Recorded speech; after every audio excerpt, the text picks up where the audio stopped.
శాంతి. ఈరోజు Murali date 4 December 2023. బాబా చెప్తున్నారు, మధురమైన పిల్లల్లారా, మౌనంగా ఉంటూ నన్నొక్కరినే స్మృతి చేయండి. ఈ సహజ వశీకరణ మంత్రము మీకు సద్గురువు ద్వారా లభించింది. ఇదే మాయను ఆధీనం చేసుకునే మహామంత్రము. ఈరోజు మురళీలోని ప్రశ్న, శివబాబాయే అందరికన్నా బోలా గ్రాహకుడు ఎలాగా? సమాధానము, బాబా చెప్తున్నారు, పిల్లలు, మీ వద్ద దేహ సహితంగా ఉన్న పురాతన మలినం ఏదైతే ఉందో అదంతా నేను తీసుకుంటాను. అది కూడా మీరు మరణావస్థకు చేరుకున్నప్పుడు. మీ తెల్లని వస్త్రాలు కూడా మరణించినందుకే గుర్తు. మీరిప్పుడు తండ్రిపైన బలిహారం అవుతారు. తండ్రి మళ్ళీ మిమ్మల్ని 21 జన్మలకు సుసంపన్నముగా చేసేస్తారు. భక్తి మార్గంలో కూడా తండ్రి అందరి మనోకామనలను పూర్తి చేస్తారు. జ్ఞాన మార్గంలో కూడా సృష్టి ఆది మధ్యాంతాల జ్ఞానమును ఇచ్చి త్రికాలదర్శులుగా చేస్తారు. పాట, భోళానాథునికి సాటి అయిన వారు లేరు. ఓం శాంతి. పిల్లలు భోళానాథుని సన్ముఖంలో కూర్చుని ఉన్నారు. తక్కువ బుద్ధి కలవారు వచ్చి 1000-2000 రూపాయల సరుకును తీసుకుని మాకు చాలా ధనమునిచ్చి వెళ్ళాలని వ్యాపారస్తులు కోరుకుంటారు. ఓ భగవంతుడా, మా వద్దకు అలాంటి గ్రాహకుణ్ణి పంపండి అని అంటారు. ఇప్పుడు భోళానాథుడైన తండ్రి వచ్చి పిల్లలకు ఆది మధ్య అంత్యమముల రహస్యాన్ని అర్థం చేయించి త్రికాలదర్శులుగా చేస్తున్నారు. మీకు నా వంటి గ్రాహకులు అంటే కొనుగోలుదారులు ఎప్పుడైనా దొరుకుతారా? మీరు శివబాబాకి అర్పణ చేస్తారు. భక్తి మార్గంలో చాలా మహిమ చేస్తారు. మీరే మా మాతాపిత అని భోళానాథునికి మహిమ చేస్తారు. వారు వచ్చి రాజయోగాన్ని నేర్పిస్తారు, రాజ్యాన్ని ఇస్తారు. పిల్లలు తండ్రితో అంటారు, ఈ పాత చెత్తనంతా మీకు అర్పణ చేసేస్తాము. మీరు మమ్మల్ని 21 జన్మలకు సుసంపన్నంగా చేస్తారు. హోల్సేల్ వ్యాపారం చేయు వ్యాపారస్తులు అని అంటారు కదా, కమిషన్ తీసుకుంటారు. శివబాబా కూడా చెప్తారు, దేహ సహితంగా ఏదైతే మీ పాత చెత్త ఉందో అదంతా నేను తీసుకుంటాను. అది కూడా మీరు మరణావస్థలో ఉన్నప్పుడు. ఇక్కడ బ్రహ్మకుమారి కుమారులైన మీ వస్త్రాలు కూడా తెల్లగా ఉన్నాయి, అనగా అవి మీరు మరణించారని తెలియచేస్తాయి. మరణించిన వారిపైన సదా తెల్లని వస్త్రాన్నే కప్పుతారు. ఎటువంటి మచ్చ ఉండరాదు. ఈ సమయంలో అందరికీ మాయ యొక్క నల్లని మచ్చ ఏర్పడింది. దీనినే రాహుగ్రహణము అని అంటారు. చంద్రునికి కూడా గ్రహణం పట్టడం వలన నల్లగా అవుతాడు కదా, అలాగే ఈ మాయా గ్రహణం కూడా మొత్తం విశ్వాన్నంతా నల్లగా చేసేస్తుంది. ఇందులో పంచతత్వాలు మొదలైనవన్నీ వచ్చేస్తాయి. ఇది మీ రాజయోగము అని తండ్రి కూర్చుని అర్థం చేయిస్తారు. రాజయోగము ద్వారా స్వర్గంలో రాజ్య పదవిని ప్రాప్తి చేసుకోవాలి. మీరు రాజాది రాజులుగా అవుతారు. నారాయణి నశ ఉంటుంది. నరుడి నుండి నారాయణుడుగా అవుతారు. లక్ష్మీ నారాయణుల రాజ్యము సత్యయుగంలో ఉంటుంది. అందువల్ల నేను తప్పకుండా కలియుగ అంతిమంలో రావలసి పడుతుంది. ఈ సమయము భక్తి మార్గానికి చెందింది అని బాబా అంటున్నారు. భక్తి మార్గంలో అడుగడుగులో ప్రతి దానికి నమస్కరిస్తూ మోసపోతూ ఉంటారు. ఎదురు దెబ్బలు తింటూ ఉంటారు. భక్తుల రక్షకుడు భగవంతుడు, వారు వచ్చి భక్తికి ఫలాన్ని ఇస్తారు. అందరూ భక్తులే, కానీ అందరికీ ఒకే విధమైన ఫలం లభించదు. కొందరికి సాక్షాత్కారం అవుతుంది, కొందరికి పుత్రుడు లభిస్తాడు. ఇవన్నీ అల్పకాలం కొరకే. రకరకాల మనోకామనలను పూర్తి చేస్తాను. రాజయోగం నేర్పించేందుకు భగవంతుడు వచ్చి ఉన్నారు అని ప్రపంచంలోని వారెవ్వరికీ తెలియదు. వారు ద్వాపర యుగంలో వచ్చి రాజయోగాన్ని నేర్పించి ఉంటారని భావిస్తారు. మరి అక్కడ ద్వాపర యుగంలో నరుడి నుండి నారాయణుడిగా ఎలా అవుతారు? ఇప్పుడే తండ్రి మీకు రాజయోగాన్ని నేర్పించి రాజాది రాజులుగా చేస్తారు. ఇక్కడైతే మీరు కేవలం శాంతిగా మౌనముగా ఉండాలి. మన్మనాభవ ఇదే సద్గురువు ఇచ్చిన సహజమైన వశీకరణ మంత్రము. ఈ మంత్రం వలన చాలా సంపాదన ఉంది. ఇది మాయను ఆధీనపరుచుకునే మంత్రము. మాయను జయించిన వారు విశ్వాన్నే జయిస్తారు. అందుకే అంటారు మాయాజీత్ జగజ్జీత్. భక్తి మార్గంలోనూ వారు మనస్సును జయించిన వారు విశ్వాన్ని జయిస్తారని అంటారు, కానీ అలా జరగదు. అందుకే వారు హఠయోగము మొదలైనవి చేస్తారు. అది కూడా జగజ్జీతులుగా అయ్యేందుకు చెయ్యరు. వారు కేవలం ముక్తి కొరకు మాత్రమే చేస్తారు. తండ్రి వచ్చి చెప్తున్నారు, పిల్లలు దేహ సహితంగా సర్వధర్మాలను పరిత్యజించి నన్నొక్కడినే స్మరించండి. నేను పలానా ధర్మానికి చెందినవాడిని, నేను పలానా అయినాను, ఈ విషయాలన్నీ వదిలి స్వయాన్ని ఆత్మగా భావించి నన్నొక్కరినే స్మృతి చేయండి. ఇక నేను ఏ మతమును ఇస్తున్నానో దానిపైన నడవండి చాలు. ఇంతవరకు ఏ అనేక మతాలపై నడుస్తూ వచ్చారో వాటన్నింటినీ వదిలివేయాలి. కనుక మీ జ్ఞానము చాలా కొత్తదైపోయింది. వీరి విషయాలు, వీరి మాటలు కొత్తగా ఉన్నాయని భావిస్తారు. పిల్లలైన మీరు ఇతరులకు అర్థం చేయించినప్పుడు మొదట వారి నాడిని చూడాలి. నాడి అంటే శరీరం యొక్క నాడి కాదు, బుద్ధి రూపి నాడిని చూడాల్సి ఉంటుంది. అందరి ముందు ఒకే విధంగా మాట్లాడకూడదు.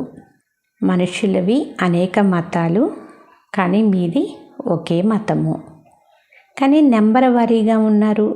ఎవరైతే మంచి యోగంలో ఉంటారో, ధారణ చేస్తారో వారు తప్పకుండా బాగా అర్థం చేయిస్తారు. తక్కువ ధారణ కలిగిన వారు తక్కువగా అర్థం చేయిస్తారు. ఎవరైనా వచ్చినప్పుడు వారికి సాధారణమైన ఒకే విషయాన్ని చెప్పండి. భలే గృహస్థ వ్యవహారంలో ఉండండి, కానీ కమల పుష్ప సమానముగా ఉండండి. కమల పుష్పానికి పిల్ల పిలుకలు చాలా ఉంటాయని మీకు తెలుసు. అందుకే దానిని ఉదాహరణగా ఇవ్వడం జరుగుతుంది. తండ్రికి కూడా చాలామంది పిల్లలు ఉన్నారు. కమల పుష్పం తాను స్వయం నీటిపై ఉంటుంది. ఇక మిగిలిన దాని పిల్లలంతా నీటి లోపల ఉంటుంది. ఈ ఉదాహరణ చాలా బాగుంది కదా. బాబా చెప్తారు, గృహస్థి వ్యవహారంలో ఉండండి, అయితే పవిత్రంగా ఉండండి. ఈ విషయము పవిత్రతకు చెందినది. అది కూడా ఈ అంతిమ జీవితం కొరకే. పవిత్రముగా ఉండి నన్నొక్కరినే స్మృతి చెయ్యండి. అయితే రచన అంటే సంతానమును కూడా తప్పకుండా పాలన చెయ్యాలి. అలా చెయ్యలేదు అంటే అది హఠయోగం అవుతుంది.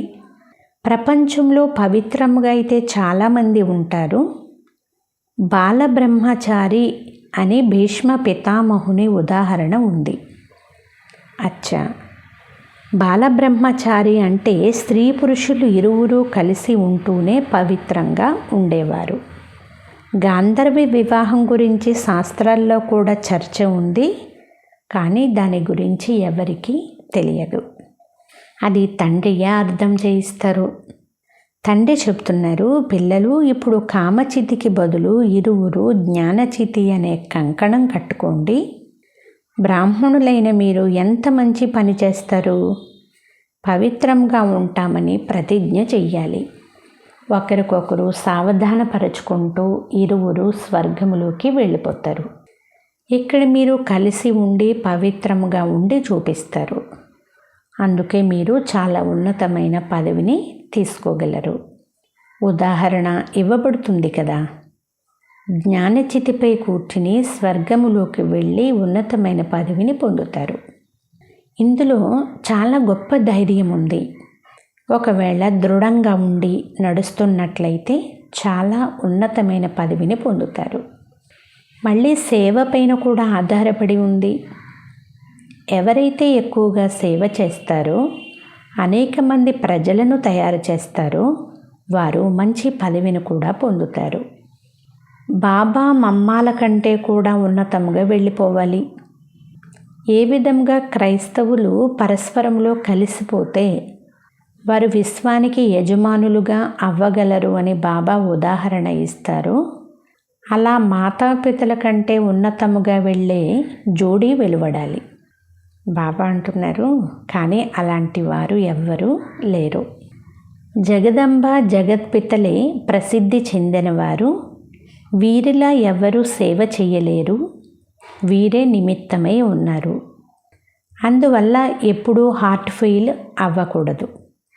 అచ్చా, భలే మమ్మ బాబాల వలె అవ్వలేకపోతే 2వ నెంబరు అయినా పొందవచ్చు కదా. ఆధారమంతా సేవపైనే ఉంది. ప్రజలను, వారసులను తయారు చెయ్యాలి. ఇవన్నీ కొత్త విషయాలు. కొత్త ప్రపంచాన్ని రచించేందుకు తండ్రి తప్పకుండా రావలసి పడుతుంది. వారే రచయిత. వారైతే పరమాత్మ నామరూపాలకు అతీతుడు అని అంటారు, కానీ అలా కాదు. అయితే ఇది వారి దోషం కూడా కాదు. అదృష్టంలో ఉంటే అర్థం చేసుకుంటారు. చాలామంది వస్తారు. ఈ విషయమైతే సరి అయినదేనని అర్థం కూడా చేసుకుంటారు. ఎవరైనా ఆత్మకు నామరూపాలు లేవని అన్నారు అంటే, ఆత్మ మరి ఈ పేరు ఎవరికి చెందుతుంది? ఆత్మ అనే పేరు అయితే ఉంది కదా అని వారిని అడగండి. ఇది రాజయోగము అని మీరందరికీ చెప్పండి. పరంపిత పరమాత్మ సంగమ యుగంలో వస్తారు. తప్పకుండా సంగమ యుగంలోనే రాజయోగాన్ని నేర్పిస్తారు. అప్పుడే పతితులను పావనముగా చేస్తారు. అంటే ఇక్కడ విషయాలే అతీతమైనవి. తండ్రి చెప్తున్నారు, మీరు కేవలం స్వయాన్ని ఆత్మ అని భావించండి. తండ్రి వద్దకు వెళ్ళాలి. ఇందులో ప్రశ్నించవలసిన విషయం ఏదీ లేదు. మా ఆత్మను దుఃఖపెట్టకండి అని అంటారు. మీరు పాపాత్మ, పుణ్యాత్మ అని అంటారు. ఆత్మకు ఏ విధమైన రూపము లేదని ఎవ్వరూ చెప్పలేరు. వివేకానందుడు రామకృష్ణ పరమహంస ఎదుట కూర్చున్నప్పుడు అతనికి సాక్షాత్కారం అయింది. ఒక లైట్ అంటే ఒక ప్రకాశం వచ్చి తనలో ప్రవేశించింది అని గమనించాడు. ఈ విధంగా ఏదో ఒకటి చెప్తారు. మాది రాజయోగము. ఇందులో దేహసహితంగా బంధుమిత్రులు మొదలైన వారందరినీ మర్చిపోవలసి ఉంటుంది అని మీరు చెప్పండి. ఆత్మలైన మనం వారికి పిల్లలము. మనం పరస్పరంలో సోదరులము. ఒకవేళ అందరూ తండ్రులే అయితే తండ్రులే తండ్రిని ప్రార్థించాలి. అంటే స్వయాన్ని స్వయమే ప్రార్థించుకున్నట్లు. ఇప్పుడు మనం రాజయోగాన్ని నేర్చుకుంటున్నాము. ఇది రాజాదిరాజులుగా అయ్యే యోగము. ఇప్పుడైతే రాజ్యం లేనే లేదు. అందువలన ఇప్పుడు మేము మౌనముగా ఉండి కేవలం శివబాబాను స్మృతి చేస్తాము అని అందరికీ అర్థం చేయించాలి. స్వయాన్ని శరీరం నుండి అతీతము అని భావించాలి. నేను ఒక శరీరాన్ని వదిలి మరొక దానిని తీసుకుంటాను అని ఆత్మ చెప్తుంది. అనగా జ్ఞాన సంస్కారం ఆత్మలోనే కదా ఉంటుంది. మంచి లేక చెడు సంస్కారం ఆత్మలోనే ఉంటుంది. ఆత్మ నిర్లేపము కాదు అని అర్థం చేయించాలి. ఆత్మ పునర్జన్మలోకి వస్తుంది. అనేకసార్లు శరీరాన్ని తీసుకోవలసి వస్తుంది. ఆత్మ నక్షత్రం వంటిది. బ్రుకుటి మధ్యలో ఉంటుంది. వివేకానందునికి ఆత్మ సాక్షాత్కారం అయ్యింది. అప్పుడతడు రామకృష్ణ పరమహంస ఇంతటి శక్తి ఉంది కనుకనే నాకు ఆత్మ సాక్షాత్కారం చేయించారు అని భావించాడు. ఇప్పుడు ఆత్మ అయితే బ్రుకుటి మధ్యలో ఉంటుంది. సాక్షాత్కారం చేసుకున్నా చేసుకోలేకపోయినా తేడా ఏముంది? ఆత్మ స్వయంగా చెప్తుంది, నేను నక్షత్ర సమానంగా ఉన్నాను. నాలో 84 జన్మల పాత్ర ఉంది. ఒకవేళ 84 లక్షల జన్మలైతే ఏమవుతుందో అర్థం కానంతటి ఎక్కువ సంస్కారాలు అయిపోతాయి. 84 జన్మలు అనే దానిని అంగీకరించవచ్చు. 84 లక్షల జన్మలు అని అనడం అంగీకరించలేము. ఇప్పుడు మనము పావనముగా అవుతున్నాము.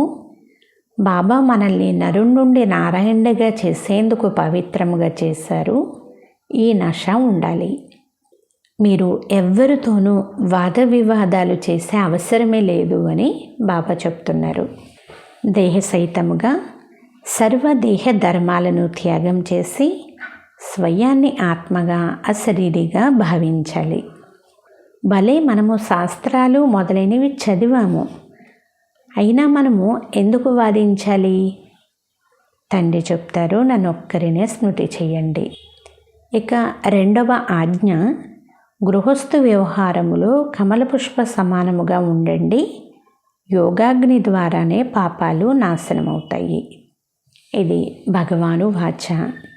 భగవంతుడు కూడా పరమ ఆత్మ, వారిని కూడా నక్షత్ర రూపుడు అని అంటారు. ఇలా అనేక విషయాలు ఉన్నాయి, కానీ అన్నీ ఒకే సమయంలో వెలువడవు. వచ్చిన గ్రాహకులను చూసి యుక్తిగా వారితో చర్చించాలి. మేము కూడా శాస్త్రాలను చదువుతాము, అయితే వాటన్నింటినీ మరిచి నన్నొక్కరినే స్మృతి చెయ్యండి. ఇలా తండ్రి ఆజ్ఞాపిస్తున్నారు. వారు నిరాకారులు. ఆత్మనైతే అందరూ అంగీకరిస్తారు. వివేకానందునికి చెందిన వారు కూడా అంగీకరిస్తారు. ఆత్మ అందరిలోనూ ఉంది. తప్పకుండా ఆత్మలకు తండ్రి ఉంటారు కదా, వారినే పరంపిత పరమాత్మ అని అంటారు. ఇవన్నీ పాయింట్లు కదా. వీటిని స్మరించడం ద్వారా సదా పాయింట్లు వెలువడుతూ ఉంటాయి. బుద్ధిరూపి స్టీమరు నిండుతూ ఉంటుంది. ఇవి అవినాశి జ్ఞానరత్నాల సామగ్రితో నింపుకోవడం వంటిది. పాయింట్లు నోట్ చేసుకుని వాటిని రివైజ్ చేసుకుంటూ ఉండండి. ఇవి రత్నాలు. వీటిని ధారణ చేసేందుకు, వ్రాసుకునేందుకు చాలా ఉత్సాహం ఉండాలి. మంచి రీతిలో అందరికీ అర్థం చేయించాలి.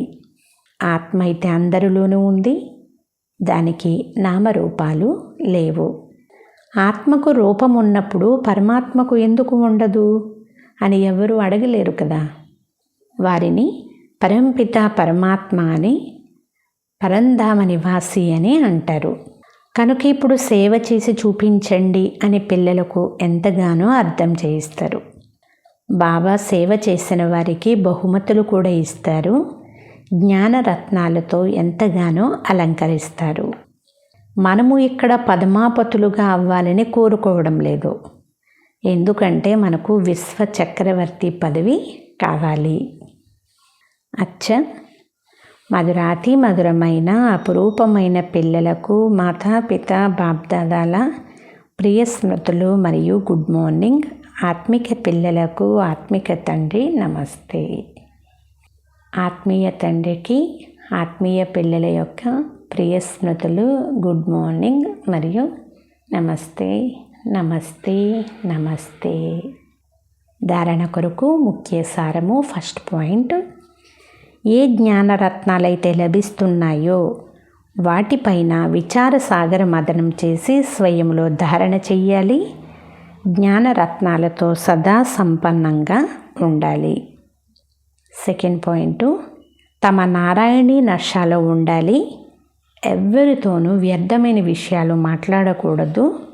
అశరీరిగా అయ్యే అభ్యాసం చెయ్యాలి. ఈరోజు వరదానము, ఆశీర్వాదాలు మరియు ఔషధము. ఈ రెండింటి ద్వారా తనువు మనసుల జబ్బు నుండి ముక్తముగా ఉండే సదా సంతుష్ట ఆత్మ భవ. సారాంశము, శరీరం జబ్బు పడినా ఆ జబ్బుతో మనము డిస్టర్బ్ అవ్వకూడదు. సదా సంతోషంగా నాట్యం చేస్తూ ఉంటే శరీరం కూడా బాగైపోతుంది. మానసిక సంతోషము ద్వారా శరీరాన్ని నడిపిస్తే 2 ఎక్సర్సైజులు జరుగుతాయి. సంతోషము అంటే ఆశీర్వాదము, ఎక్సర్సైజ్ అంటే ఔషధము. కనుక ఆశీర్వాదము మరియు ఔషధము రెండింటి ద్వారా తనువు మనస్సుల యొక్క జబ్బు నుండి ముక్తమైపోతారు. సంతోషము ద్వారా నొప్పిని కూడా మర్చిపోతారు. సదా తనువు మనస్సుల ద్వారా సంతుష్టంగా ఉండాలి అంటే ఎక్కువగా ఆలోచించకండి. ఎక్కువగా ఆలోచించినందువలన సమయము వృధా అయిపోతుంది, అంతేకాదు సంతోషం మాయమైపోతుంది. స్లోగన్: విస్తారంలో కూడా సారాన్ని చూసే అభ్యాసం చేస్తే స్థితి సదా ఏకరసంగా ఉంటుంది. అచ్చా, ఇప్పుడు మాతేశ్వరి గారి మహావాక్యాలు. సద్గతిని కలుగచేసే పరమాత్ముని గతి మతి పరమాత్మకు మాత్రమే తెలుసు. మీ గతి మతి మీకే తెలుసు. ఈ మహిమ ఎవరి స్మృతి చిహ్నంగా గానం చేస్తారు? ఎందుకంటే సద్గతిని కలిగించే పరమాత్ముని మతం ఏదైతే ఉందో అది పరమాత్మకే తెలుసు. మనుషులు తెలుసుకోజాలరు. మనుషులకు మాత్రమే మాకు సదా కొరకు సుఖం కావాలనే కోరిక ఉంటుంది. కానీ ఆ సుఖం ఎలా లభిస్తుంది? ఎంతవరకు మనుషులు తమలోని పంచవికారాలను భస్మం చేసుకుని కర్మలను అకర్మలుగా చేసుకోరో అంతవరకు వారికి ఆ సుఖం లభించజాలదు. ఎందుకంటే కర్మ అకర్మ వికర్మల గతి చాలా లోతైనది. ఆ రహస్యము పరమాత్మ తప్ప ఏ ఇతర మనుష్యాత్మలు కర్మల యొక్క గతిని తెలుసుకోజాలరు. ఇప్పుడు ఎంతవరకు పరమాత్మ ఆ గతిని వినిపించడో అంతవరకు మనుషులకు జీవన్ముక్తి లభించజాలదు. అందువలన మనుషులు తేరే గత్ మత్ మీకే తెలుసు అని అంటారు. అంటే మీ గతి మతి మీకే తెలుసు అని పరమాత్మను అంటారు. సద్గతిని కలిగించే మతము పరమాత్మ వద్ద ఉంది.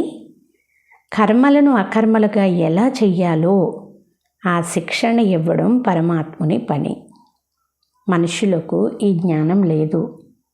అందువలన వారు వ్యతిరేకమైన కర్మలు చేస్తూ ఉంటారు. ఇప్పుడు మనుష్యుల మొదటి కర్తవ్యము తమ కర్మలను బాగు చేసుకోవడం. అప్పుడే మనుష్య జీవితంలోని పూర్తి లాభాన్ని తీసుకోగలుగుతారు. అచ్చా, ఓం శాంతి.